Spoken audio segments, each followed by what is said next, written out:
This is the deadliest attack in the Ukraine conflict this year. It follows a week of heavy bombardment. Does this tell us any more about Russia's capability or strategy here? Gemma, good morning. I think we're learning that Putin is not finished, and there doesn't seem to be limits to the brutality that he is willing to display.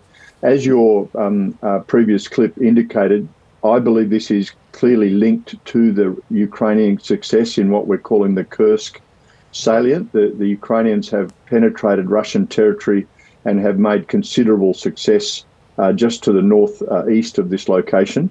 And the way you retaliate for that, there are a number of options for the Russians. One is they could directly counterattack and try and cut off that salient, or they could try and bring pressure on the Ukrainian government and population more broadly. And that's clearly what Putin has chosen to do. So the two are directly related, and I think it's going to continue while we see Ukrainians holding large parts of Russian territory. And Ukraine's President Volodymyr Zelenskyy has again called for long-range air defence systems. Do you see this, what we're seeing as an almost daily plea, getting the dial moved on it? Yeah, there are two things President Zelenskyy would dearly like the West to do. One is provide additional air defence capability, and the other is to remove the limits on long-range Western missiles so that they can counter-strike into Russia.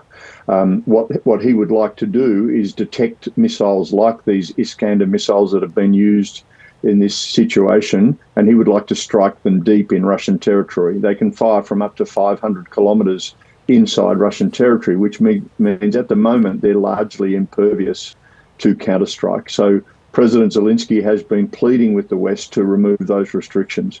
Of course, those restrictions are related to a fear in the West that this will lead to escalation. And of course, potentially at the top of that escalation tree is the threat of a nuclear exchange. On the air defence side, that's much harder. Air defence systems are not really designed to protect broad swathes of territory. They're better used to defend, point targets. They've been quite successful around places like Kyiv, for example, where there's a high concentration of them, but you just simply can't spread them across the country and knock down every incoming missile, and that's the problem Zelensky's got. So, ultimately, I think the West is going to have to reconsider this restriction on long-range strike and allow the Ukrainians' ability to hit Russian airfields and potentially missile launches inside Russian territory. Gus, we'll return to the situation on the ground for this ongoing war in just a moment, but I just want to ask you about Putin visiting Mongolia. Mongolia being a member country of the International Criminal Court, that court has a warrant for Putin's arrest. Should he have been arrested there? Why wasn't he? Well, technically, of course, he should. They're a signatory to the International Criminal Court. Of course, Russia are not, and neither are the United States.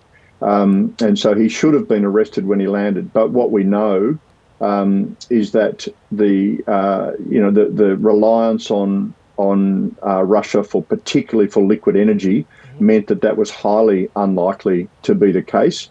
I think we're going to see those countries that are aligned with Russia ignoring these sort of International Criminal Court restrictions.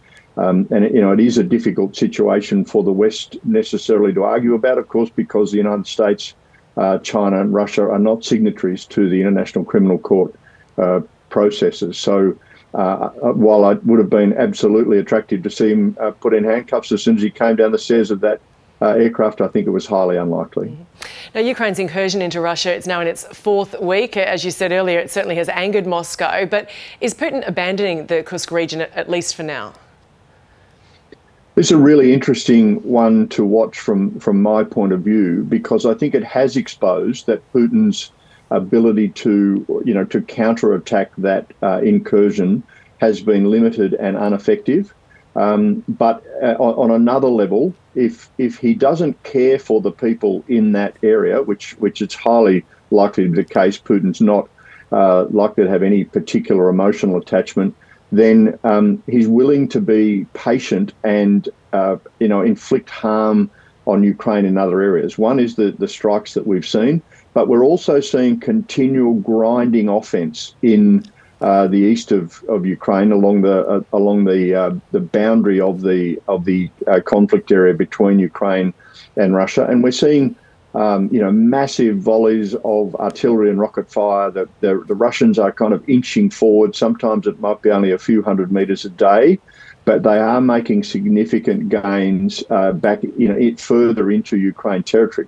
So one of the approaches that Putin, may be taking is to hold and then ignore the salient, as we call it, and continue to put pressure on Zelenskyy elsewhere. Now, the challenge for Zelenskyy, at some point, the troops that are in that incursion, and they're the highest quality troops Ukraine has got, may be needed to go and reinforce those areas where there are Russian gains. So this is a really tense standoff period.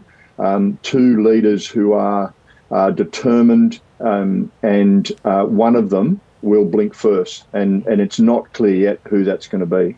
Retired Military General Gus McLachlan, thank you for your analysis. Thanks, Gemma.